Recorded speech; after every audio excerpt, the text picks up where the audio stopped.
Joining us in the studio now is the lawyer Ebah Idikwu to shed more light on a few of the happenings in the polity. Good evening and welcome to PTV News tonight. Thank you for having me. Okay, so quick one. As regards the Benue killings, is it in order for the National Assembly to summon the president? Thank you very much. It is more than being in order for National Assembly, more than being in order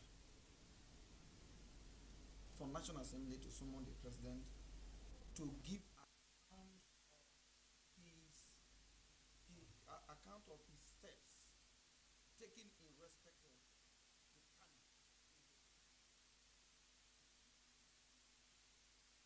Whatever you are going to describe it, the way and manner people, innocent souls, were sent to their early grave in Benue State and some part of the country.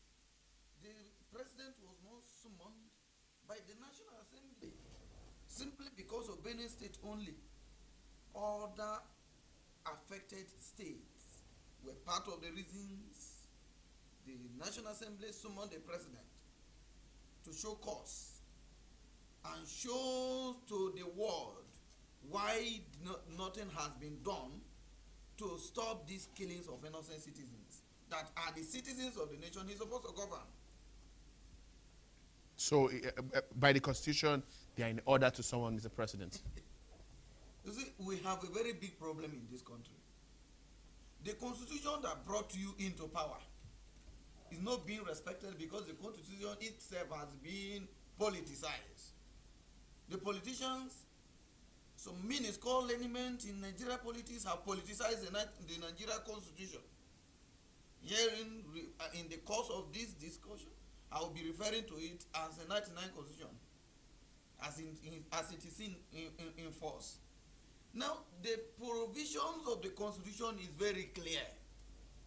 Senate has the power to even compel your appearance. So now, are you saying that by law he's mandated to honor that invitation? Yes, any person. Very quickly. Yeah, we'd like to get a few back in from that. Sorry? We'd like to get it back in from the Constitution. Yes, look at Section 89. Okay. Section 89 of the Constitution. It is not my association bylaw, it's the Constitution of the Federal Republic of Nigeria. Now, Section 89 of the 99 Constitution, subsection 1. For the purposes of any investigation under Section 88 of this Constitution and subject to the provisions thereof, the Senate or the House of Representatives or a committee appointed in accordance with Section 62 of this Constitution shall have the power to paragraph C, summon any person in Nigeria to give evidence at any place or produce any document or thing in his possession or under his control, and examine him as a witness and require him to produce any document or thing in his possession or under his control, subject to all just exceptions, and D, issue a warrant to compel the attendance of any person who, after having been summoned to attend, fails, refuses or neglect to do so, and does not excuse such failure,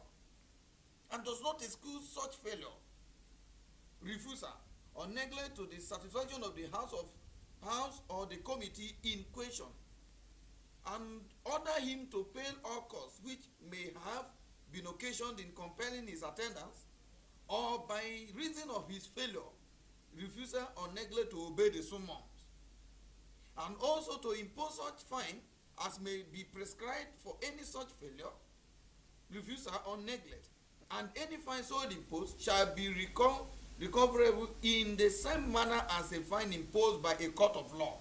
So you're saying he's compelled to going for this summon? Yes.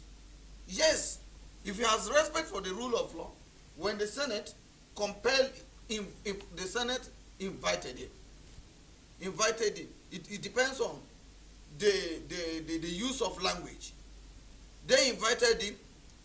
You can say yes, they summoned him because it is an issue that borders on national security. No nation can progress if half of its population is left behind. Okay.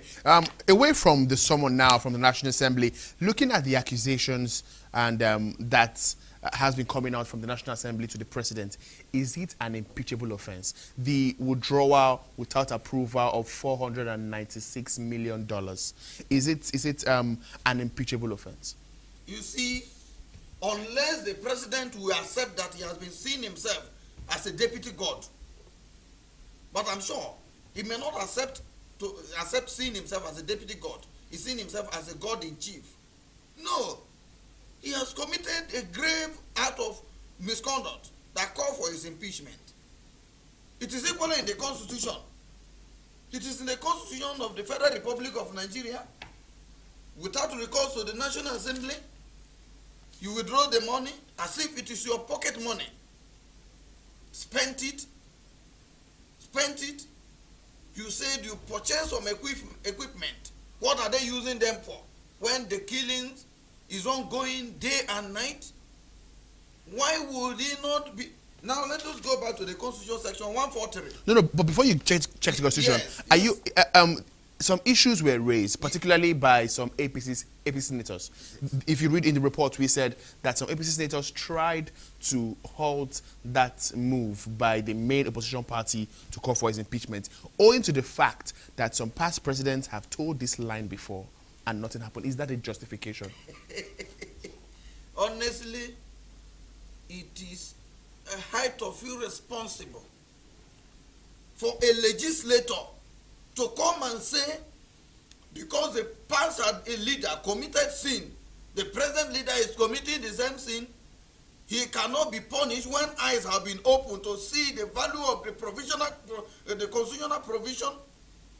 Now, when the past leader committed the sin, where were you then?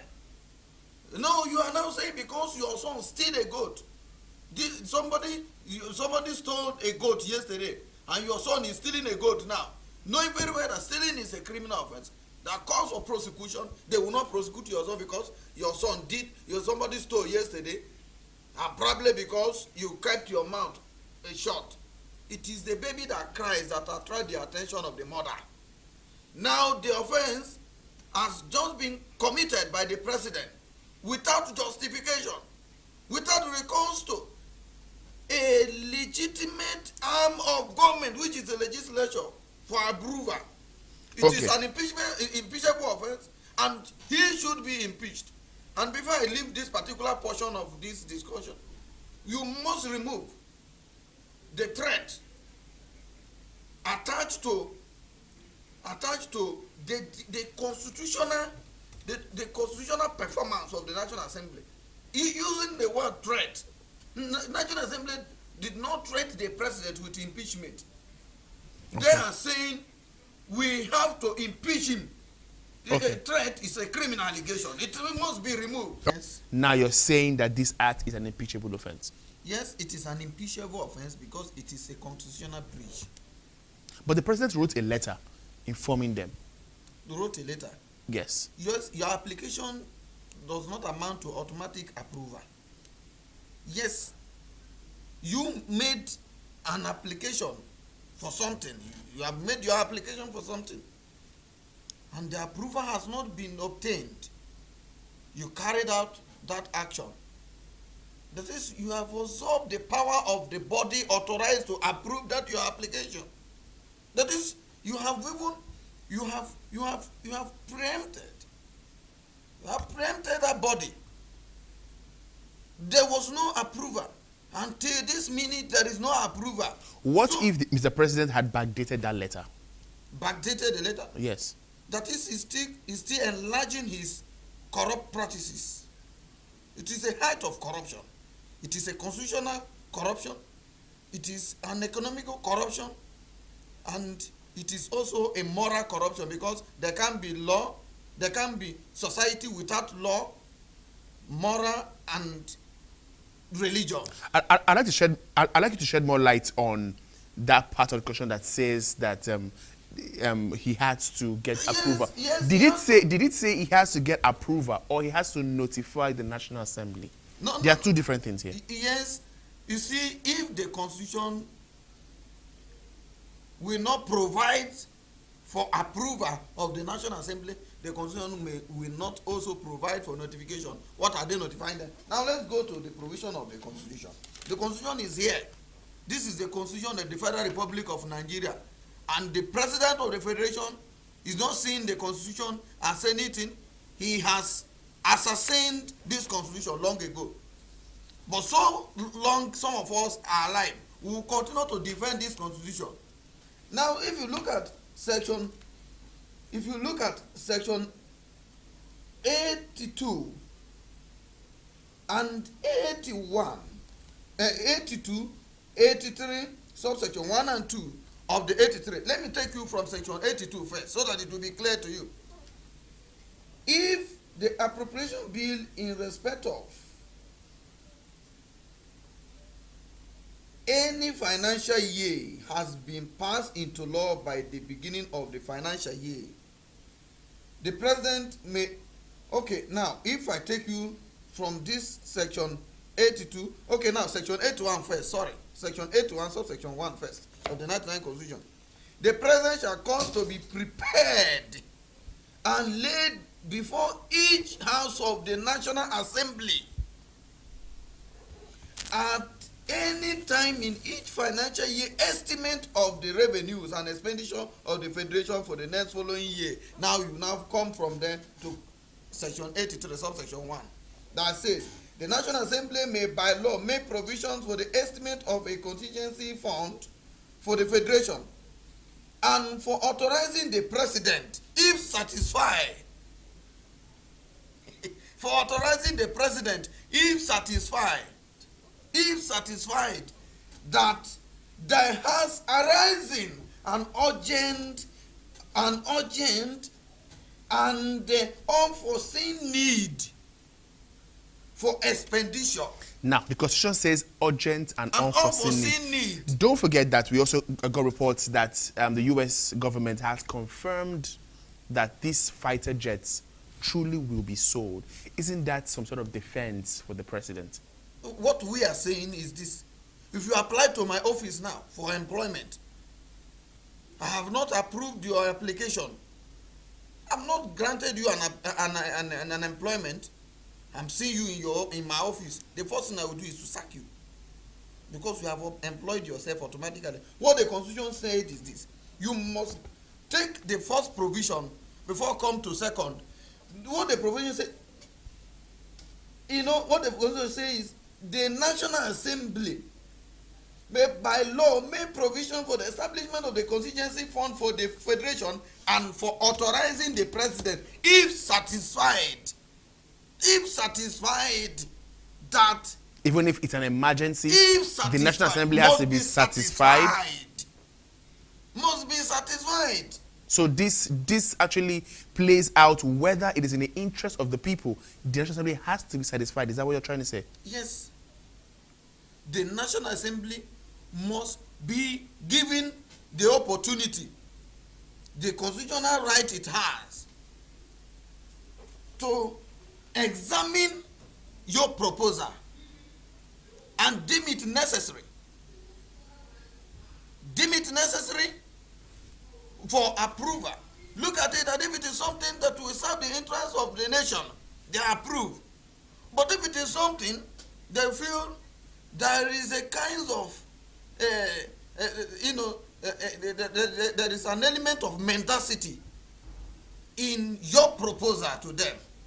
Maybe you are going to use it as a shortcut to get something else. Use it to cover the nation. They will tell you no, and they will reject it in toto. Okay. In his defense, if Mr. President tomorrow produces these jets as evidence that he bought it, does this rule out any? It doesn't, because the offense has been committed. The offense has been committed if somebody is alleged to have stolen this your property now, and the person say, yes, This is the property. This is the property.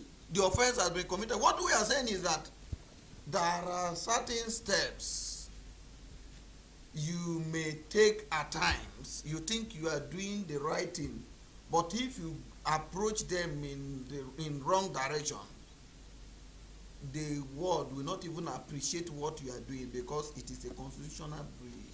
Okay, away from the $496 million now that has cost the National Assembly, the Senate especially, to bring up this whole impeachment talk. Away from it, don't forget that the House of Reps also is working towards an impeachment, has threatened impeachment also over Benue killings and all of these things happening. Now moving to the IG of police, yes. He was as well summoned, and if you earlier said the president is compelled to honor this invitation, that means, or that leaves the IG no choice to appear before the National Assembly. We are in a state of anarchy. Is that an indictment?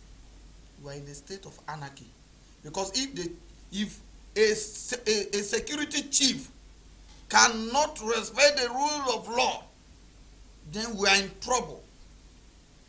We are in trouble whether you like it or not. Like father, like son. When the president disobeyed the provision of the Constitution, why would his errand boy? Because that is how he sees himself. So are you saying that the IGP is sort of, or does he kind of have some backing from the executive? If not, this same IG, the president claimed he mandated to remain in Benue State. He did not go to any Benue State. He remained in his office here in Abuja. And the president left Benue State, assuring people of Benue State that when he returned to Abuja, he will give account of his stewardship. What happened to today? More killings. This is the reason. The defense of alibi by APC government that they were not in power. Yes, I must make reference to the party of the day, the ruling party, that they were not in power when the Chibok girls were kidnapped. That girls, a lot of killings in Benue State, Anambra, and all other places. I must state here categorically, and I am saying this with prayer to God that they are equally listening to me, that there is a conspiracy of silence. Is that what you're trying to say? I'm not trying to say. I'm saying it in strong terms. I'm a citizen of this country. I'm not a second-class citizen. No citizen is more important. No citizen is more distinguished until all citizens are important and distinguished. Okay. Now, the IG of the police, if you look at what the Constitution say here, I cannot do anything without the Constitution because of its supremacy. It is our organic law. Any other law that is inconsistent with the provisions of this Constitution is null and void and is of no effect on we people of Nigeria. Now, look at, sorry, very quickly before you run away from here. Okay. I must take you to this where it says, then paragraph 2, subsection 2 of section 89 of the Constitution, a summon or warrant issued under this section may be served or executed by any member of the Nigeria Police Force or by any person authorized in that behalf by the President of the Senate or the Speaker of the House of Representatives as the case may require. IG of the police supposed to be issued a warrant to arrest him. Arrest IG and bring him. If your conscience is clear, why didn't you go and stand before the panel and detail them? This is what I have been doing. Now, this is what you need me for, and this is what I have for you. Okay, our time is fast spent, but quickly, yes. I'd like you to talk about the forceful the forceful arrest and allegedly move by the SARS to take Senator Dino Melaye to Lokoja. We understand through his media aid that that case has been moved to Abuja. Are you aware of this legal action that the case has been moved to Abuja? Well, the case of Dino Melaye is a very peculiar case, like a lone voice in the forest. I have not seen the offense this young man has committed. No, but he's still in court about alleged firearm possession. Who among those people, senators, some of those ministers are not in court? He's not the first person to be in court. His own is not new. But they are just trying to intimidate him so that he will no longer have a say in the art of governance. Take Section 16 of Africa, United Nations Declaration on Human and People's Rights says, it shall be the duty, it shall be the right of the citizens of every country to have a say in the art of governance. Because Dino Melaye is up for the truth, Dino Melaye stands tall in defense of democracy. He stands tall in defense of the Constitution of the Federal Republic of Nigeria. He stands tall in defense of the right of citizens of this country. That is why he is now their victim today, and God must deliver him from the hands of his oppressors. On a final note, this same Dino Melaye fought assiduously to ensure this government came into power. What could have been a problem now? Yes, it's a very good question. How are you sure that the people they killed in Benue State were not those ones that even spent their last couple to go and give their vote to President Buhari in 2015? Dino Melaye's case is even better than theirs, that is still alive to say something. Those ones have gone to join their ancestors. Now, you may be in a game, but when you want to change the tone of the game, the